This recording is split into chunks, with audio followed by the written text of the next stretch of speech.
Hello प्यारे बच्चों, आज हम समांतर श्रेणी के nवें पद के बारे में अध्ययन करेंगे।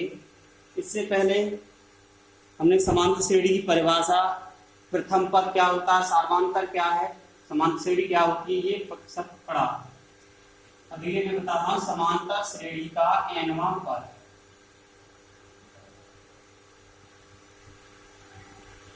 समांतर श्रेणी का nवां पद, या इसको हम व्यापक पद भी बोलते हैं। व्यापक पद क्या होता है समांतर श्रेणी का? यदि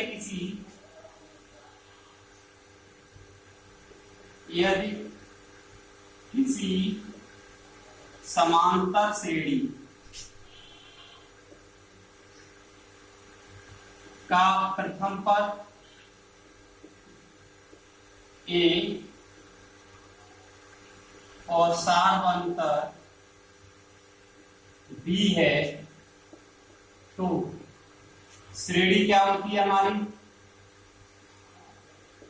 श्रेणी होती है ए प्रथम पद हो गया, अगला पद पहले पद में जो निश्चित संख्या होती है सार्वधातुक, उसको जोड़ने पर प्राप्त होता है, तो ए प्लस बी हो गया। इसमें फिर डी जोड़ दो, ए प्लस 2डी हो गया, ए प्लस 3डी हो गया, और comma up to dot dot इसी प्रकार से चलते हैं। तो देखो ध्यान से देखें, पहला पद क्या है यहाँ पर? पहला पद ए, दूसरा पद ए प्लस 2 माइनस ए इंटू डी, यानी ए प्लस डी। तीसरा पद ये है, इसको हम कैसे लिखेंगे? a plus 3 minus 8 into D, यानी a प्लस 2d। चौथा पद अगर हम लिखें तो चौथा पद हो जाएगा हमारा a plus 4 minus 8 into D, इसका मतलब a प्लस 3d। अब तो इसी प्रकार से अगर हम चलते जाएं तो nवां पद देखो, पहले पद में ए था, ए प्लस 0 माइनस 1 इंटू ए प्लस 1 माइनस 1 इंटू डी कर सकते हैं। दूसरे पद में 2 माइनस 1 इंटू डी था, तीसरे पद में 3 माइनस 1 इंटू डी था, चौथे पद में 4 माइनस 1 इंटू डी था। तो nवें पद में क्या हो जाएगा? ए तो रहेगा ही रहेगा, सब में ए प्लस हो रहा है, a plus n minus 1 into d, ये हो जाएगा हमारा nवां पद। श्रेणी के nवें पद को हम एपी के nवें पद को an या pn से व्यक्त करते। देखिए, अतः an बराबर a plus n minus 1 into P, ये सूत्र है हमारा nवें पद का। इसका nवें पद का, या हम इसको ऐसे भी लिख सकते हैं, Pn बराबर a plus n minus 1 into B. एक ही बात है, Pn या an। अब देखिए, यदि AP का अंतिम पद, लास्ट टर्म, अंतिम पद n हो तो, यानी अंतिम पद दिया गया है तो हम कैसे ज्ञात करते हैं? अंतिम पद l हो तो l equal to a plus n minus 1 into B. यहाँ पे l क्या है? अंतिम पद है श्रेणी का। तो या तो हम सीधे nवें पद निकालना है, इस सूत्र का प्रयोग कर लेंगे, अंतिम पद दिया है तो इस सूत्र का प्रयोग कर लेंगे, बात एक ही है। तो इसी सूत्र पर आधारित है हमारी आज एक्सरसाइज। इसे हम nवां पद या व्यापक पद भी कहते हैं। देखिए एक्सरसाइज 5.2,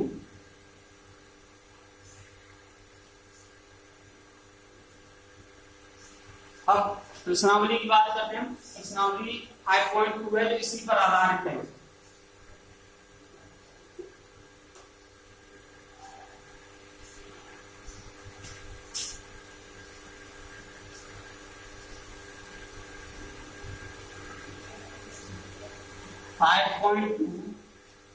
और प्रश्न संख्या है 1।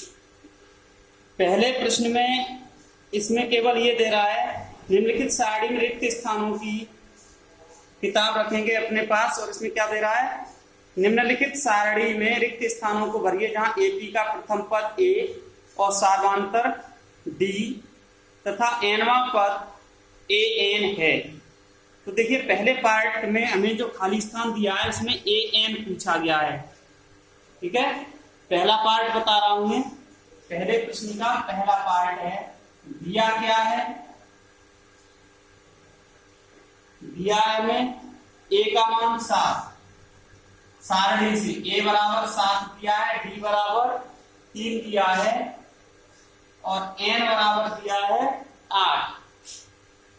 ठीक है, हमसे पूछा गया है ए एन बराबर, ए एन पूछा है, तो सूत्र क्या होता है हमारा, सूत्र अभी बताया था मैंने, ए एन बराबर a plus n minus 1 into d c. A n equal to a plus n minus 1 into d. तो ए एन बराबर आ गया, एक मान लगा दीजिए, ए का मान कितना है 7 है, प्लस एन का मान कितना है 8 है, 8 माइनस 1, बी का मान कितना है 3 है, तो ये आ गया 7 प्लस 8 में से क्या 7 और गुणा 3, तो 7 प्लस 21 इज इक्वल टू 28। तो ए एन का मान आ गया 28। इसी का पहले प्रश्न का दूसरा पार्ट दिया गया है हमें, देखो दूसरा पार्ट करता हूं मैं। दूसरे पार्ट में क्या दिया है, दूसरे पार्ट में दिया है a बराबर -18, a का मान क्या -18, d का मान पूछा गया है हमसे, d का मान पूछा है, क्वेश्चन मार्क लगाया है मैंने, और n का मान 10 है, इसका n बराबर है 10 और a n यानी nवा पद हमें दिया गया है 0, nवा पद कितना दिया है 0। तो देखिए क्या आएगा, सूत्र लगाएंगे हम, सूत्र क्या होता है हमारा, a n equal to a plus n minus 1 into d c. ठीक है, ये सूत्र हो गया। ए एन का मान दिया है, जो मान दिए गए हैं वो मान इस सूत्र में लगाने हैं हमें। ए एन का मतलब 0, ए का मान -18, ए का मान है -18 प्लस एन का मान है 10 -1 और डी का मान पूछा है तो डी को डी लिख देंगे, जिसका मान पूछा गया है उसे हम डी को डी लिख देते हैं।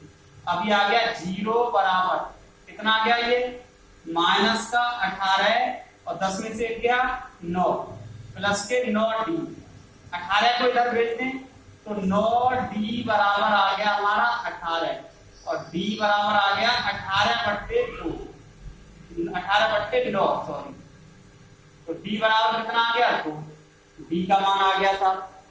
पहले पार्ट में पहले क्वेश्चन के दूसरे पार्ट में हमसे d के स्थान पर खाली स्थान दिया है तो d का मान पूछा गया था, तो d का मान हमने सूत्र लगा दिया, सूत्र से d का मान कितना आ गया हमारा 2 आ गया। अगला जो तीसरा पार्ट है इसमें सभी प्रकार के क्वेश्चन लगभग आ जा रहे हैं तुम्हारे। अब मैं तीसरा पार्ट बताता हूं, इसका कठिन नहीं है, सरल है, इसलिए थोड़ा सा। तीसरे पार्ट में हमें क्या दिया गया है, देखो a का मान पूछा है, a का मान हमसे पूछा गया है, a का मान पूछा है, d का मान दिया है हमें -3, b बराबर दिया है -3 और n बराबर दिया है 18, n बराबर दिया है 18 और a n बराबर हमें दिया गया है -5, a n बराबर कितना दिया है -5। तो ये हमें दी गई है वैल्यू, और इन वैल्यूज की सहायता से हमें क्या ज्ञात करना है, a का मान ज्ञात करना है। देखो हमारे सूत्र में जो सूत्र है nवा पद, सूत्र है एपी का nवा पद, इसको हम किससे व्यक्त करते हैं, ए एन बराबर a plus n minus 1 into d. कितनी अज्ञात राशियां हैं इसमें? 1 2 3 4। जो सूत्र है उसमें 4 अज्ञात राशियां हैं। उन 4 में से कोई से 3 के मान दिए गए हैं हमें इस टेबल में, किन्हीं 3 के। जैसे इसमें भी तीसरे पार्ट में डी का, एन का, एन का मान दिया है, ए का मान पूछा है। प्रत्येक सवाल में एक राशि अज्ञात होगी जिसका मान हमें ज्ञात करना होगा। तो देखो ए एन का मान कितना दिया है? -5। यहाँ लिख दीजिए -5। ए का मान कितना दिया है? यानी पूछा है, निकालना है। प्लस एन बराबर दिया है हमारा 18 -1 और डी का मान दिया है -3। ठीक है, ये तो -5 ही रहा ए, और ये आ जाएगा प्लस 18 में से 17 गुणा -3। तो -5 बराबर ए -17 51। क्योंकि माइनस का इसलिए ये माइनस हो जाएगा। इस -51 को भेजना है हमें इधर, तो ए बराबर आ जाएगा -5 और प्लस का 51। इसको इधर भेज देंगे, प्लस का हो जाएगा। ए बराबर कितना आ गया हमारा? प्लस के 46। ये आ गया, कितना आ गया? प्लस के 46 आ गया हमारा ए का मान। यानी प्रथम पद क्या होगा इसका? 46 होगा। ऐसे ही इसके 2 पार्ट और हैं, चौथा और पांचवा। वो अपने आप करने हैं आप लोगों को, चौथा और पांचवा पार्ट। ठीक है, अगला क्वेश्चन बताता हूं मैं, दूसरा।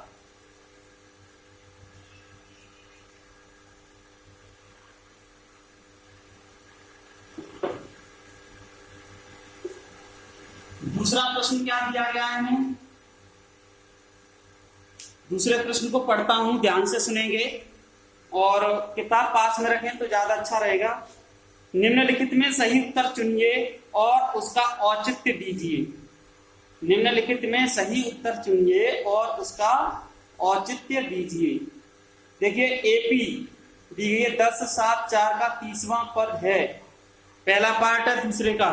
हालांकि ऑब्जेक्टिव टाइप दिया है, तुम्हें कोई कुछ नहीं करना है। तो देखो पहला पार्ट क्या दिया है दूसरे का?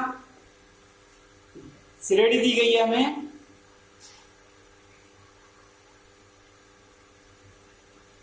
समांतर श्रेणी। यानी इसको हम कैसे लिखते हैं? एपी। कैसे लिखते हैं? एपी क्या दिया है? 10 7 4 10, 7, 4 डॉट डॉट डॉट डॉट, और ये श्रेणी दी गई है। इसका 30वां पद पूछा गया है। कौन सा पद पूछा है? 30वां पद।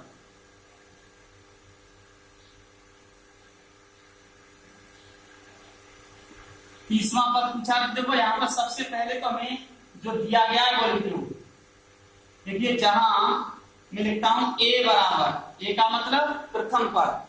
श्रेणी में सबसे पहला पद कौन सा है? 10। सार्वंतर, सार्वंतर किससे व्यक्त करते हैं? डी। डी को हम कैसे निकालते हैं? दूसरे में से पहले पद को हटा के। 7 - 10 कितना आ गया? -3। एन बराबर किया है हमें, एन बराबर 30, क्योंकि 30वां पद ज्ञात करना है हमें। कौन सा पद? 30वां। तो एन का मान हो गया 30। अब सूत्र है हमारा एपी का एनवां पद। एनवां पद क्या होता है हमारा? ए एन बराबर a plus n -1 into d c. अब देखो एनवां पद, और हमसे पूछा कौन सा है? 30वां पद। तो एनवां पद एन है, तो एन की जगह कितना लगाएंगे? 30। तो ए 30, 30वां पद हो गया। ए एन का मतलब होता है एनवां पद। ए 30 का मतलब हो जाएगा 30वां पद। ए 1 का मतलब पहला पद भी लिख सकते हैं, पहले पद को ए 1 भी लिख सकते हैं। A2 लिखा है, इसका मतलब दूसरा पद। A3 लिखा है, तीसरा पद। A4 लिखा है, चौथा पद। इसी प्रकार से A30 लिखा है, इसका मतलब है 30वां पद। बराबर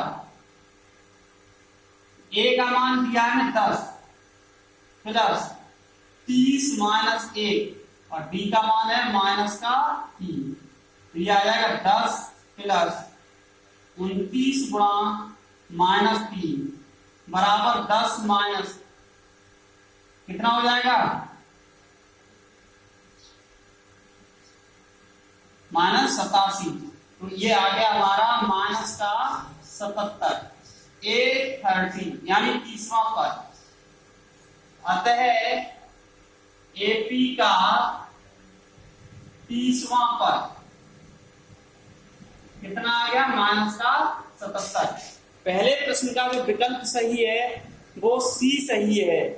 कौन सा विकल्प सही है, सी विकल्प सही है, इसका माइनस का 77 आएगा। अगला इसी प्रकार का प्रश्न है, सेम दूसरा प्रश्न है इसका।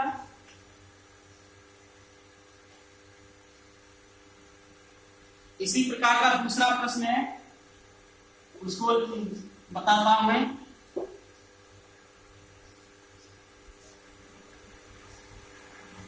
देखो क्या दिया है समांतर श्रेणी में हमें, -3 -1/2 2 अप टू डॉट डॉट। इसका हमें पूछा गया है 11वां पद। कौन सा पद पूछा है, 11वां पद।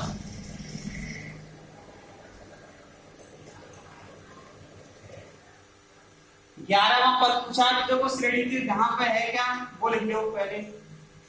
A बराबर कितना है, -3, B बराबर -1/2 और प्लस के 3 हो जाएंगे।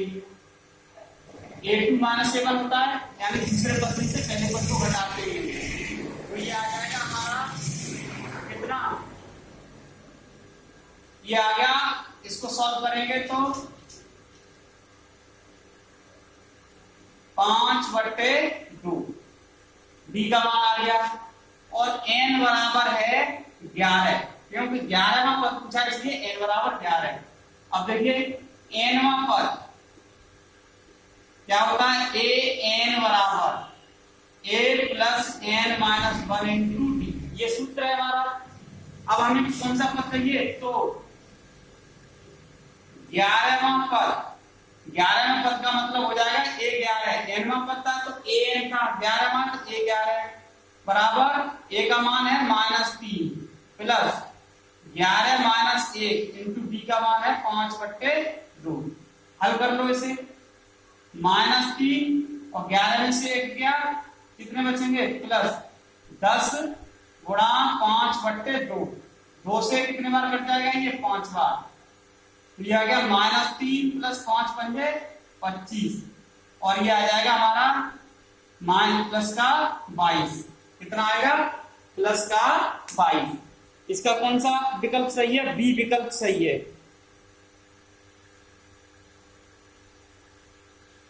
इसका बी विकल्प सही है। तो ये प्रश्न संख्या 2 था, और 2 के दोनों पार्ट मैंने तुम लोगों को बता दिए। एक ही सूत्र पर आधारित प्रश्न है सभी।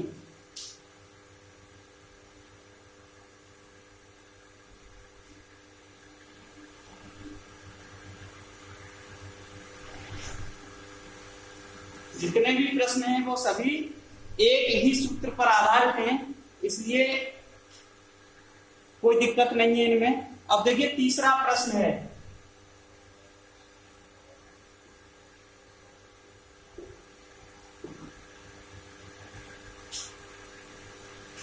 इसका तीसरा प्रश्न में क्या दिया है, देखो पढ़ता हूं मैं इसको। निम्नलिखित समांतर श्रेणियों में रिक्त खानों के पदों को ज्ञात कीजिए।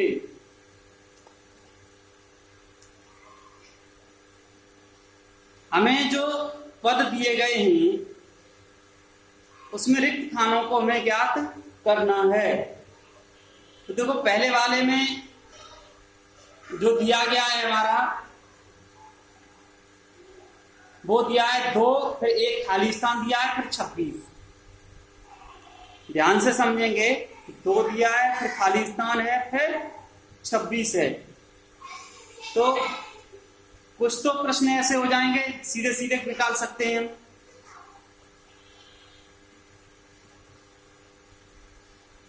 तीसरे का पहला जो खंड दिया गया है वो दिया है हमें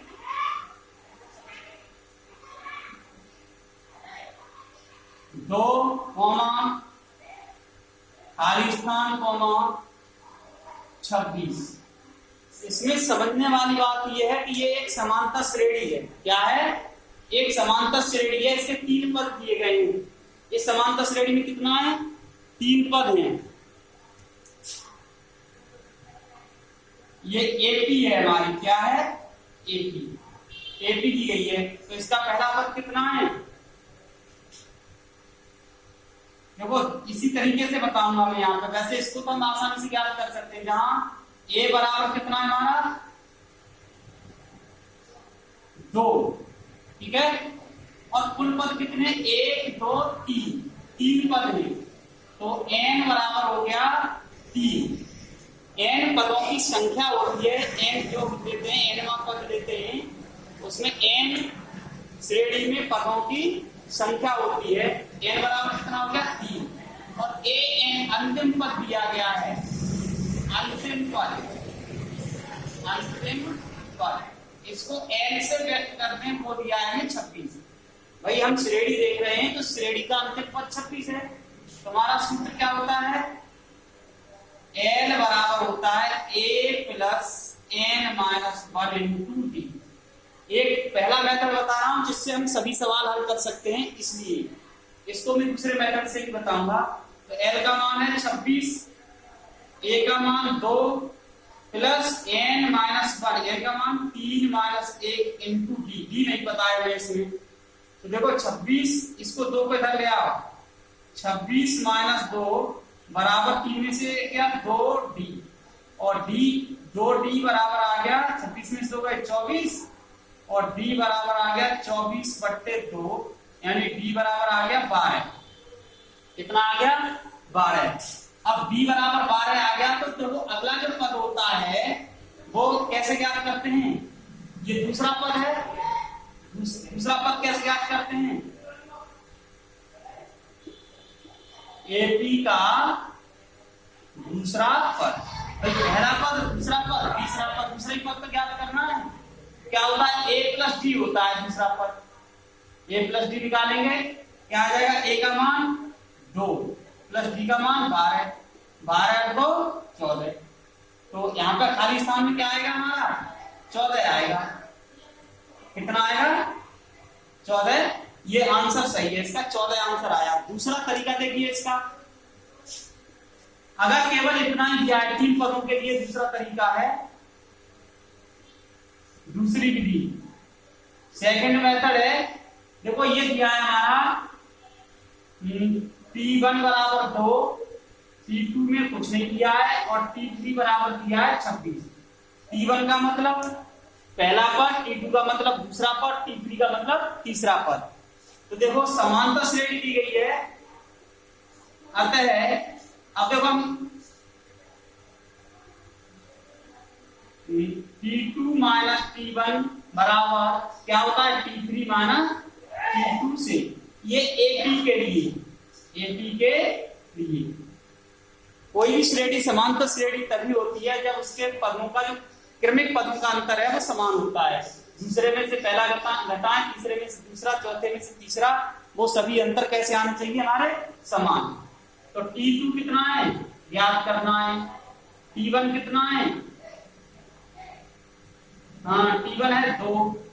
T3 कितना है? 26 माइनस T2। T2 को इधर ले आए, तो देखो T2 प्लस T2, 2 T2 हो गए और बराबर 26 प्लस 2। तो ये कितने हो गए? 2 T2 बराबर 28, और T2 बराबर 28/2, यानी T2 बराबर हो गया 14। तो हम ऐसे भी ज्ञात कर सकते हैं कि दूसरा पद इस श्रेणी का कितना होगा? 14 होगा।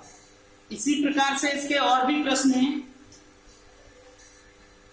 इनको मैं अगले जो पार्ट हैं अगले वीडियो में बताऊंगा, और आगे के प्रश्न अगले वीडियो में ही हल करेंगे। धन्यवाद।